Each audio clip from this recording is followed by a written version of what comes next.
Welcome to the Gnarly Girls podcast. What's up, gnarly beings? This is a loose-lipped, unfiltered, raw-dogging, stripping down of culture. No fucks, no panties. This is a labia of love. We're your hosts, Tony Naj and Serafina Supernova, and this is Gnarly Girls. What's up, Sarah? Hey, Tony. What are you laughing at? We feel so ill currently, but we also felt compelled to record a part 2 to Christian fundamentalism is grape culture. And interestingly, this is being played out by this Charlie Kirk extravaganza. I don't know what else to call it. Charlie Kirk extravaganza is good. Yeah, I think it's interesting that he's called an activist. Because I think I have always had the idea that activism was a left-wing revolutionary kind of like anti-establishment, fuck the system, grassroots activism. For me, I never even considered it having a right-wing agenda. Well, I think they think they're fighting against the liberal media who supports abortion and women and black people and queer people and trans people. No, That's what they think, though. But what liberal media? They think all of the media is liberal, and they think all college has been infiltrated by Antifa's politics. Like that is what that's what I not only know, but I am reading all over these people's Facebook posts from my Christian South past, unfortunately. Yeah, I mean, it just is confusing to me because no mainstream media is liberal. Absolutely not. I've never seen a liberal mainstream media source. So even to comment as if like the left wing is being represented by the media is absurd. I think like Christian fundamentalists think social media is the media because they're not actually reading the news because they believe all news is fake news, which is confusing because I too believe that news, you know, but it's like, God, could you imagine if all of these fucking Christian fucks like woke up and actually like placed their politics in the realm of Christ consciousness and like what Yeshua was actually advocating for, which was the like love of all people. I mean, I think we touched on this beforehand, like the contradiction of acceptance and then how insular Christianity is obvious. But they also are evangelizing and they go to Africa and they go to South America and they evangelize Christianity. So it's interesting because there is like fundamental racism at the heart of Christianity, and yet there is this intention of having it be this global religion. And obviously, the global majority is not white. They're not evangelizing in Ireland. I've never heard of like, I'm going on my mission in the Netherlands, you know? I mean, maybe it happens, but it's mostly in like South America and Africa that people are really doing a lot of that work. Yeah, tokenizing people of color and like simultaneously weaponizing scripture, which is like here's the hypocrisy again. I keep also seeing posts of people being like, here's actually the context of the quote that Charlie Kirk said. All of his quotes are being taken out of context, and it's like, oh, well, you also take the scripture completely out of context. Also, as we've talked about a million times before, the scripture that exists as it does today is propaganda for the state. And then all of these Christians are advocating for less government, but then they're upholding the government by cherry picking scripture that was created to create government. The scripture was created to uphold government. The scripture does not exist without the state. Politics is the backbone of religion. Yeah. Let's talk about Charlie Kirk's wifey wife. Unfortunately, the first thing I showed Tony when I walked into the kitchen this morning was videos. It was rude. Yeah, I'm so sorry. I think her statement it was like very threatening, Yeah. intentionally threatening, I feel. And I it's just impossible to watch someone talking about, the death of her husband and the cry of her anguish and anger that she's referencing. And I'm like, how many Black mothers have cried the anguish of their sons being brutally murdered by the police when they were innocent and they did nothing wrong except for having the wrong skin color and the police being inherently afraid of them? Like, how many Palestinian mothers are weeping and crying out in anguish? How many mothers in Congo? Like, I'm like, you think you're the only woman who's in anguish?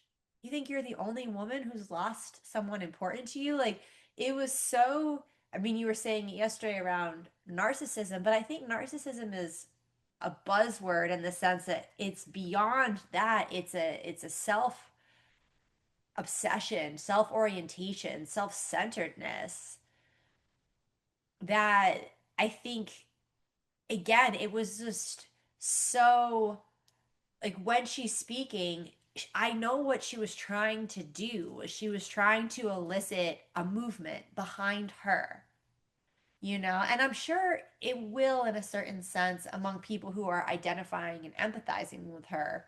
But I think for people who aren't necessarily down to like align with her values, I don't know how you can't think of like all the other suffering, weeping women who are filled with rage and betrayal. What's so interesting is, especially evangelical Christianity is against like idolatry and the worship of idols. And I just can't help but think about how many churches on Sunday morning are going to have Erica What's Her Nuts on a screen, Erica Kirk on a screen in their fucking mega churches on the projector, like watching that together. And how many heads are going to be bowed in prayer for Erica Kirk and her family, and how many churches have for the last 2 years not prayed for Palestine once because they don't even believe that Palestine exists. Yeah, I mean, I just saw a statistic today that over 300,000 Palestinian babies have been killed under 5. And I think that I have to keep going back to like my personal refusal to believe that he's actually has perished. It almost just feels like they were like, let's pass the baton to this blonde lady. Yeah. And this blonde lady can pick it up and have even more vitriol and be even more extreme because it's another like victimization. Like, if you make the victim the perpetrator of these crimes, then there's going to be less pushback. So you have Israel, and everyone's like, oh, they are the victims of the Holocaust, and therefore that has to be honored. And then it took so much time for people to be like, oh, now these victims are perpetrators. It almost seems like they're like, well, if we give the baton to this blonde victim, then she can become a crusader of violent ideology and no one's gonna like question her because it's like, well, it's really uncool to like question her. She lost her husband. Versus like, I think a normal person who wasn't being intentionally like manipulated and used as a tool of the state to push propaganda would be like, oh wow, like I now know the pain of losing someone who I cared about so deeply. And that pain connects me to all these other people who have equally lost. That could be another reaction she had. I'm also just like, there was something strange about when she did the video yesterday, like the live stream of her testimony, speech, prayer, sharing, whatever. And it was 24 hours or 48 hours after, when was he killed? Wednesday. Wednesday? Okay, so 48 hours. And she said something like, I don't remember the last time I slept. And then there are these screenshots of Charlie Kirk, like his death being talked about like 6 days prior to his death on TikTok and Instagram, which of course, like anything can be manipulated, like I'm not an idiot. But also the fact that like these books came out so quickly, like it's just all fishy. And like the way that she was speaking, it just like, as someone who like studied acting, as two actors who sit here, I'm just like, I don't know. It smells a little fishy. It's not giving authentic grief. And like, I get people will like, actually, I feel like our community is so radicalized they won't give a fuck about me saying that. But like, oh my God, if someone heard me say that who like is not in alignment with what we're talking about here, they would be like, that fucking terrorist bitch talking Well, about. I'm just genuinely not convinced he was killed. Yeah, same. I That's just me. can't. I'm genuinely not convinced. And also we get to this shooter, the shooter McGavin, and his father being the one that turned him in. Oh. So that's like not random in the sense that it's still innocent until proven guilty. We don't know if this is the right person. There's circumstantial evidence like a car and like him saying insinuating in a conversation. There hasn't been a confession as of right now. But the father turning him in is like, again, it goes to the idea that the community is more important than even blood ties. And so the Yeah. father turning you in is like, that is, I think, encouraging any Christian parents that, like, oh, if you have a gay kid, if you have a left wing kid, if you have a kid, your kid is now a danger and you should reject them. And it's normalizing like a deep primal rejection of your children if they're not conforming. Okay, this is really vulnerable for me to say, and I've actually never said this publicly, but it feels like important within this context. And Tony's mom actually gave us some feedback on our show of Grape Culture in Boston yesterday, which was really helpful. And she was pointing me to essentially um, like talk more about my family dynamics and like, you know, what it was like to grow up within Christian fundamentalism. And my own mother, when my actually one of my best friends outed me to her and told her that I had lost my virginity in quotation marks, but actually I was raped by my boyfriend. And I thought I might be pregnant because I just didn't know anything about sex. We had no sex education. I was like 17 years old. I was very scared. I was very confused. I still had a purity ring. Like I was just so inside of programming. And when my friend outed me to my mom's response, because of the loyalty to Christianity, was to slap me across the face. And she actually denied that that happened for a really long time until one day, this was actually maybe a decade after it happened, she realized, maybe had a flashback, that her mom had done the same thing to her when she too had lost her virginity.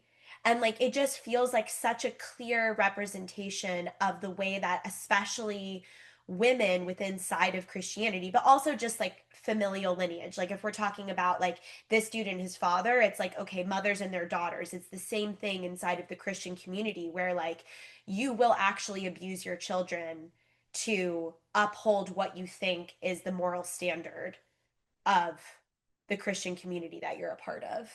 Yeah. And that's some real shit. And like, I know this is like a public podcast, but like, let's keep that between us, you know?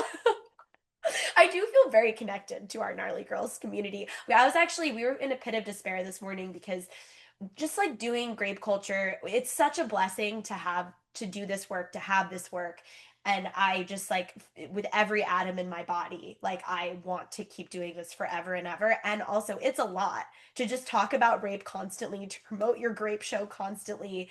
And then I was kind of like praying to the divine feminine, like, please pull me out of this pit of sickness and despair. And then I opened up my messages, and it was just like message after message after message from like people who listen to the podcast, people who like want to come see the show that can't, that were just like, keep going. And I was like, okay. So, like, if you leave a comment, if you share this, if you tag us on social media, look, I'm literally like blushing as I'm saying this. Like, it means so much to us. Like, we are just two human beings who like care so much about radicalizing the people that we will just keep doing this until someone takes us out, you know? LOL. LOL. So yeah, thanks for being here. Um, the idea of radicalizing within institutions, and I second Sarah's emotion. Oh, I'm just more dead inside. no, it's been a hard day.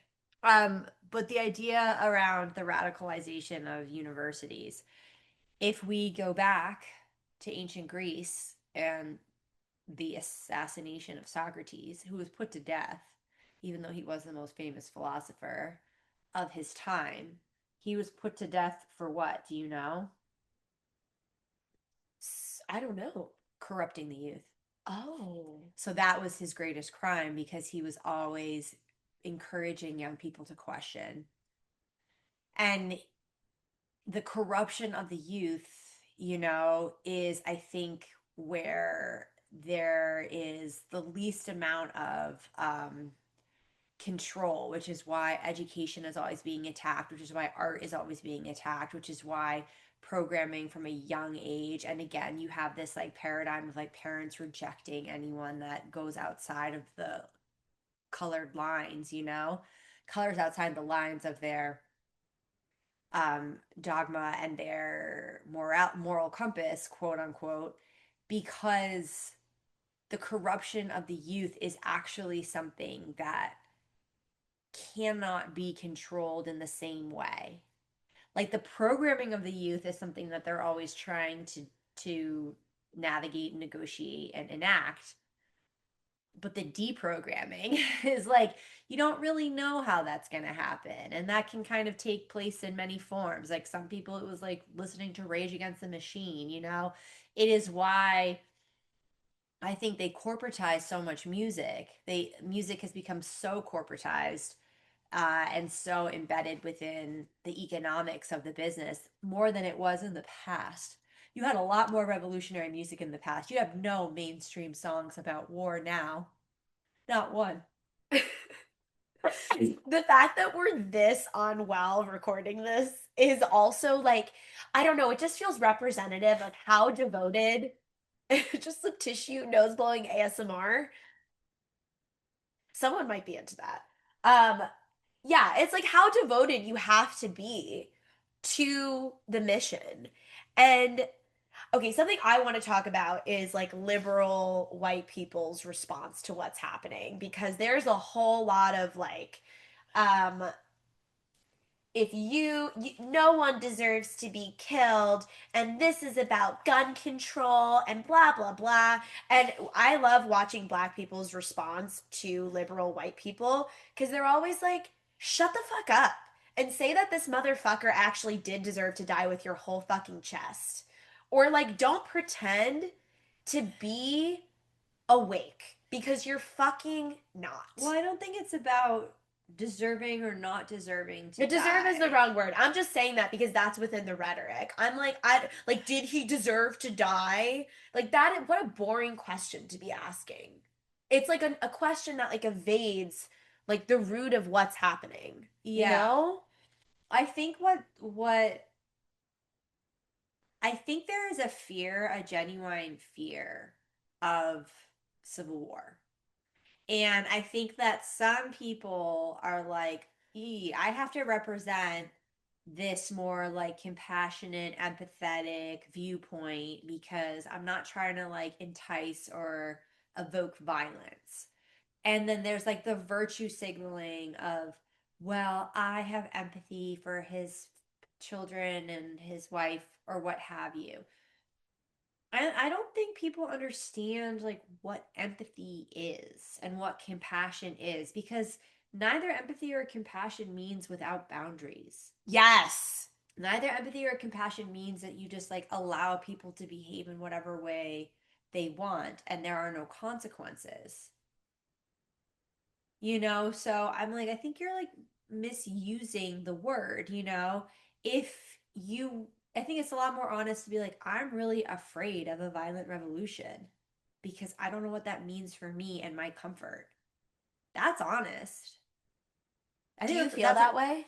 I think that's what people are really saying. Do you feel that way?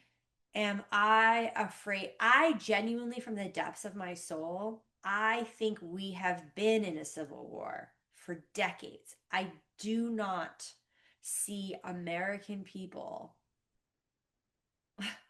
like grabbing their muskets and their guns and shooting at each other. We're all too comfortable. Yeah. Every single one of us is too comfortable. It's like I look at what happened in Nepal, I look at these other places, and I'm like, the difference is comfort. Yeah. We And all have privilege. too much to lose. That's why I don't buy it. Yeah. I think a lot of like white folks don't understand what they're talking about when they romanticize the collapse. Does that make sense? Yeah, it's the Do you know same what I'm thing talking about? as I think it's it's the postmodern understanding of our historical context. And if you don't know what postmodern means, postmodern is basically referencing a understanding of the present time without fully grasping the context of the past.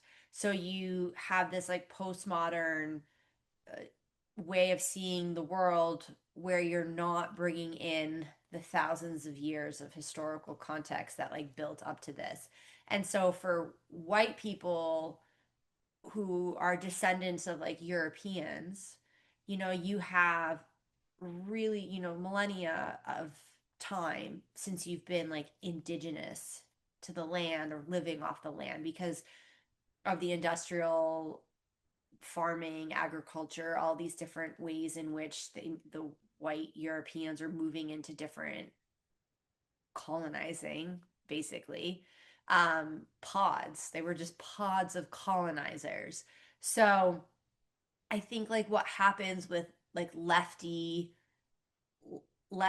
who talk about intentional communities or who want to live in a village or live in a community in that way, what they're not understanding is that there isn't like the lineage of us knowing what that is and what that's like of cohabitation is has been severed for millennia. Yeah. Where like in other places where that lineage like was colonized later, like colonized in the 1700s and 1800s, there's still more of like a DNA remembrance. So I think it's just kind of like an ignorance because of how long it's been. It feels racist. There's something about it that feels racist that's also present within like new age communities and like whatever. Like I am part of the new age community.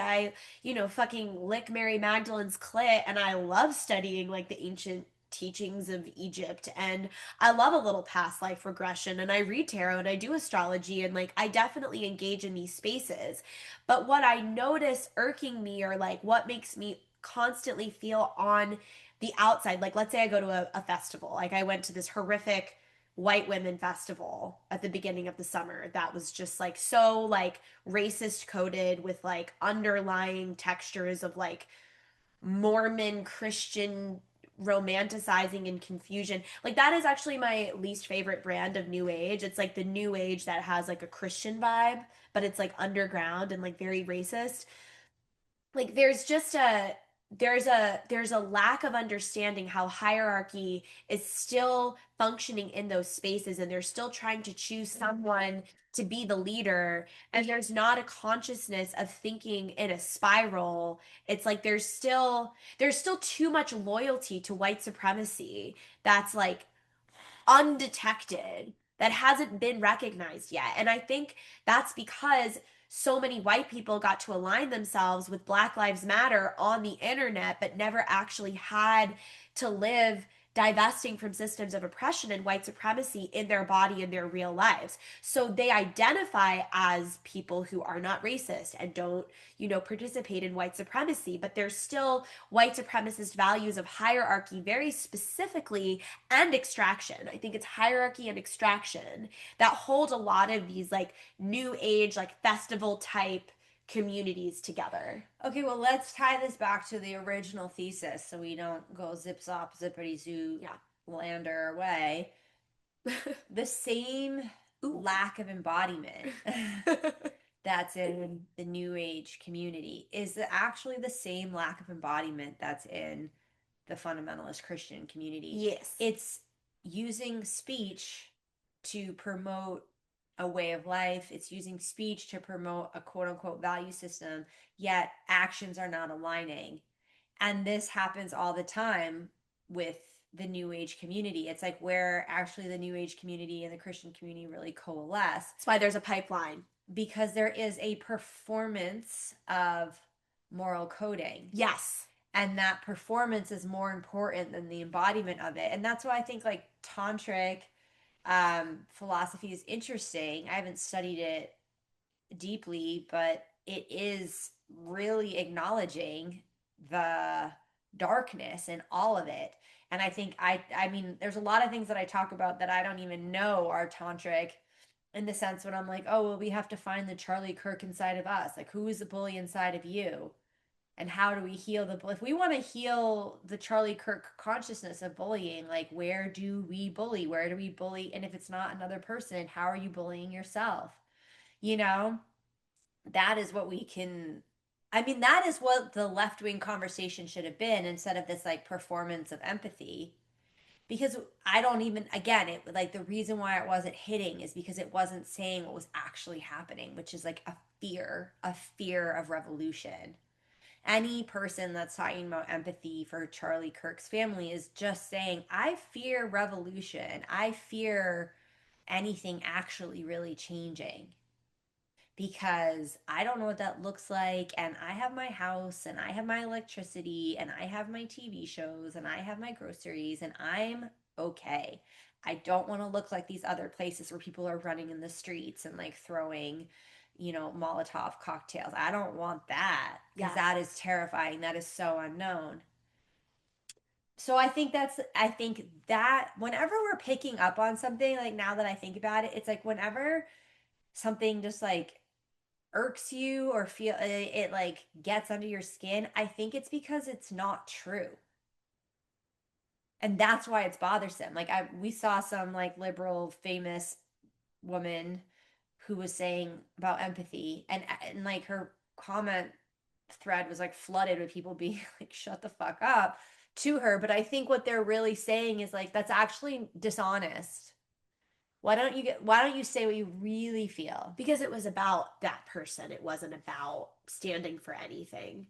And yeah, so there's 2 points. So the first one is, there was a time when I was going through this is where my empathy and compassion comes through for like white, liberal, new age, confused, middle of the line people who aren't like leftist, radical, true fucking anarchists who are like, fuck this motherfucker and everything he stood for. The fear of the dark is racist. The fear of the dark divine feminine, the fear of the darkness within spirituality, the way that fundamental Christianity talks about hell and demons and the devil and the darkness is racist. If you have not divested from white supremacy, if you have not looked at your own white fragility, that's another word we could really just go in on here. If you have not looked at your own white fragility and the way that you have been deeply indoctrinated into racism, the dark divine feminine, Lilith, Hecate, Inanna, all these goddesses who their entire teaching is about going into the underworld of your consciousness, of your subconscious, and taking off all of the veils that are not true and stripping yourself naked and laying yourself at the feet of the goddess to like let her pour like the truth into you so you can like ascend back up. Like, if you haven't done the real fucking devolve into the chrysalis and like dissolved into nothingness and like faced the darkness and made love to it within you, then you're going to demonize people who are maybe approaching this from what some of these like white folks are calling like, oh, it's so dark. It's so dark that you wouldn't have empathy for Charlie Kirk's family. Even like calling things dark like is rooted in racism. Yeah, you know what I mean? And I don't even think it's about not having empathy for Charlie Kirk's family. I think it's empathizing for the right reasons, which is like, hey, y'all are being used. Right. If he has passed on and his spirit is fully integrated into the oneness and consciousness of the universe, well, they don't the believe cosmos, that. Even if he's in heaven, whatever you believe, he is not concerned with vengeance. And the wife speaking to vengeance, which is what she's speaking. My battle cry will be heard. A battle cry is not casual.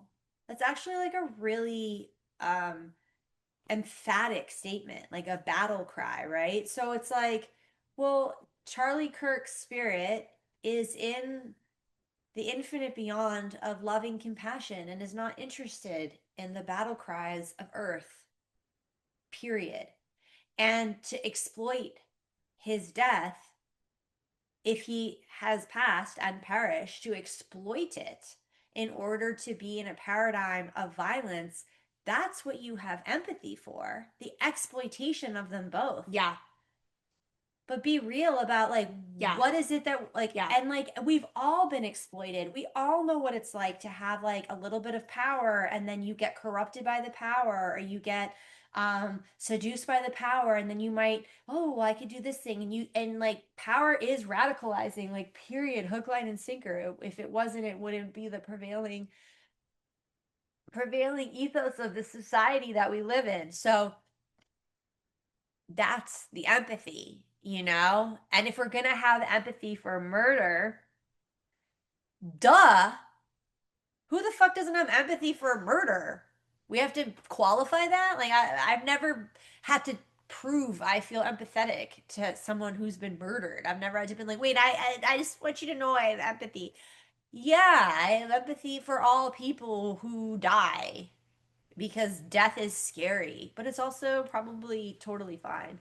I don't know. If he really did die, I bet Kali Ma has his skull around her neck right now because he's gonna have to go through some like stuff in the astral and in the ascension plane. But also, none of our business his soul path, you know? His soul path is not our business. What our business is his impact on Earth. Yeah. And his impact on Earth was about radicalizing young people to be more hateful. Yes. So, So how convenient, this is the other thing that was coming up. How convenient that this guy who used to be this like this proposed shooter who was supposed to be, you know, this he was this like Mormon Christian, whatever, stand-up guy, squeaky clean record. People, you know, were saying like, "Oh, he's the kind of guy I thought would be like a genius millionaire by the time he was 25, whatever." But then he got radicalized. He got radicalized by school. He got radicalized by college. My the thing I feel most defensive of is he got radicalized by Discord. I'm like, I love Discord. Okay, I think Discord is the best social media quote unquote it's platform funny that we because have. Discord was how the Nepalese people elected new officials through LOL. Discord. I kind of thought Discord's really like in the news this week. I I know. wonder if like what Discord has been doing. Because it's free. It's like a free platform where like you can like make all these channels and start conversations and you don't get lost in this. It's not like I mean, I guess you do scroll through the different like channels, but it just feels different. It feels like old school chat room vibes, I think. But it's like It's giving Reddit. It's two giving huge news stories involving Discord in 5 days. Strange. I wonder what Discord stock is doing right now. Is Like, should we invest? Is it? You said it was free. Is it a public company? Well, you can like pay to like have, you know, upgrade I your need to know if whatever. Discord is a public company, and Um, so we should invest. Yeah, the amount of people that are talking about the way that college radicalizes you and like like he had joined some like Antifa Discord group and I mean it's just so convenient. I'm like what a convenient narrative that one of your own. That's also with the Utah Okay, so fucking sorry, Discord has not gone public, and there's talks about it doing an IPO in the future. If if Discord IPOs in the next week, fucking shady. yeah, Just saying. yeah. Um wait, I forgot what I was just saying. Fuck. What the fuck was I just saying? Oh, what was it? I'm sorry, I was trying to Oh, figure out. oh. Like the amount of people talking about the way that college radicalizes and how convenient it is. Oh, and the Utah, was it the governor of Utah? He was like, I never thought it was going to be one of our own. And it was like so racially coded. Oh yeah. Like I never thought it was going to be one of our own. But then it's like, okay, so now fundamentalist Christian fucking conservative fucks are even more concerned that their kids are going to get radicalized in school. These poor fucking professors. I mean, these schools have already been defunded so hardcore since Trump has been in office. Like we were trying to tap into student activity budgets for our Grape show, you know? And now it's like, well, we'll see what happens. Um Yeah, that is so unfortunate to me because it's actually through like me going to college was the way that I was able to extract myself from. LOL, you were radicalized in college. I was radicalized in college. But But you know they have every reason to fear the but you college. know what I was radicalized through? I just want to shout out Jenny Kula, who was my I guess she taught like a photo history class. I'm sorry, wait, I was like, you're like, how dare they attack the universities? P.S. It was in the universities that I was fully radicalized. I mean, it actually makes perfect sense. No, it makes perfect sense that they're scared, but I'm saying how convenient that that's the narrative for this like suspect. Because it's so effective. It's yeah, Obviously. and it's convenient. And now they're all these Christian people are not going to want to send their kids to college, which then keeps them in the fucking cult. Yeah, Jenny Kula, my photo Well, history also teacher. all these Christian people who are really impacted by the fucking tanking economy cannot send them to college. And so now they're like, well, why would I bother? Yeah, You know? yeah. It's almost justifying the economic graping that's happening. I loved college. I love school. I'm like a big advocate. I would be a professor if I wasn't running a business. I fucking love school. I am a nerd. I am an academic. And I really stand by that because my parents, like, were not really educated in that way. And nobody in my family really was. I'm kind of like the first one to pursue academia in this way. And oh, huge, big old raven crow situation is what is that? Oh, yeah. That's a big ass bird that looks like ISIS. Not the terrorist group, the goddess. Thank you, ISIS. Yeah, anyways, I just have to finish this thought on Jenny Kula because now I've said her name. But she taught us photo history through a feminist lens, and it was through her that I learned history. Because prior to that, I think I've said this on the pod before, my history teacher for all 4 years of high school was a Civil War reenactor who gave us extra credit if we joined Young Republicans Club. And that's so true for so many people who grew up in Georgia, North Carolina, South Carolina, Florida, Texas. I mean, the list goes on. It's really, really challenging to grow up within that mindset and then find the information. So shout out to my professor Jenny. I loved her. Feminist theory saved my life and my brain and my soul. Okay, so going back to our thesis, Yeah. that Christian fundamentalism is grape culture and it's being enacted with this current Charlie Kirk I want to show an image. propaganda machine. Um, I would like to start to button it up by saying that the reason why we have to pay attention is that the Christian is correct, and the Christians are correct in what it is they are fearing. They are correct that art is going to corrupt their children. They are correct that university is going to corrupt their children. Our Grape government corrupts their children. They are correct that stories and integration with others will corrupt their children. They are correct that if their children were to become friends with liberal, quote unquote, minded people, that might corrupt them. They are not wrong in any of this. So the question is that in what way are people like fully choosing this lifestyle if there's so much control around it? If it's so tightly held, how how are the people within it making choices? Like what is consent within that paradigm? Because I remember there was a woman who talked about like how can consent exist within a patriarchy. So she was her general thesis, I mean she was a lesbian, so it didn't Hot. affect her, but she was like all penis and vagina sex is great within a patriarchy because of the power dynamic. So regardless of like love, lust, all these other things, straight or heterosexual, I don't like the term straight to be honest. It implies everything else is crooked, which is not true, but she's like her thesis is that all penis and vagina is grape within a system of patriarchy. So it's almost like within a system of such tight social control around religion, what is consent? What is belief? what is any of it? Like, is there even consent within this paradigm?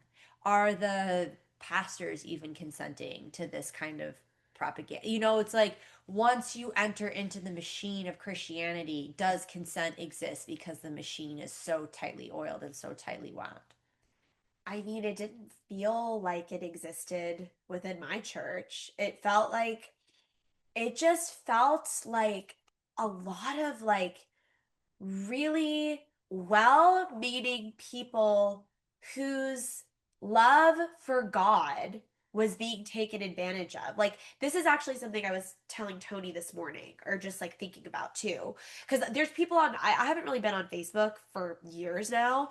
But for whatever reason, I started recently sharing Instagram posts to Facebook. And then I've been so curious about kind of like what the people from my past are saying on Facebook about this whole situation. So I've like been scrolling on Facebook for the first time, truly probably since like 2017. And I'm like seeing all these people that I like forgot even existed, like who I knew when I was 12 years old, and we would like go to their house for like Bible study and dinner on Sunday nights. And like some of these women are like actually super witchy and intuitive and like I stand by Christians are dumb, but like they're not all bad people. Some of them are really like intuitive, sensitive mystics whose like ability to sense the presence of God and like, even the hand raising in church and even what we were talking about in part 1 of people like coming to the front of the church at the end of the service to like give their lives to Jesus, like their true connection to spirit is what feels like is being taken advantage of in like a really grapey way. And Yeah. I think that like this is the only way they can connect to God. This is the only way they can connect to Jesus. This is the only way that they're able to be spiritual. This is the only way that they're able to like spread the message of love across the planet. And that is what I have empathy for. I have empathy for people being told that if they question the scripture, that inherently is a sin and blasphemy. That breaks my heart. Like it does, like it breaks my heart to think about these women who also like, my mom was in congestive heart failure for 10 years. And like part of the reason that we left the Catholic Church to go to the evangelical Christian church is because she was like fucking dying and like couldn't walk up the stairs and like her skin was gray and like she stopped having her period and like she was full of fluid and her just like her whole body was collapsing. So like, and it wasn't just white people in my church. It was like, people of all like expressions, like people all over the world. It was like a four corners church. There's people from Africa who would come and do missionary work. And like, at certain services, my mom would like be at the center and then like people would like come around her and like put their hands on her and like pray over her. And like, I do believe in the power of prayer, like with everything in me. And I also like do believe in like the presence of source and God. And so it's been interesting to sort of just be like, wow, like all of these people's connection to the divine is also being taken advantage of. And this is what has happened for centuries. And that breaks my heart. That is what breaks my heart. Thank you for sharing that. Yeah. Yeah, I think that's important, that what we should have empathy for is the level of programming, the level of brainwashing, and the level of graping people of their spiritual practice. Well, I mean, that could like, I could start sobbing. Like, that like is like, moves through me. That feels, that actually is what feels evil. That feels evil. I think we did it. I think we did it. Thank you. Thanks for all your sharing today. Peace, y'all. Bye. Bye.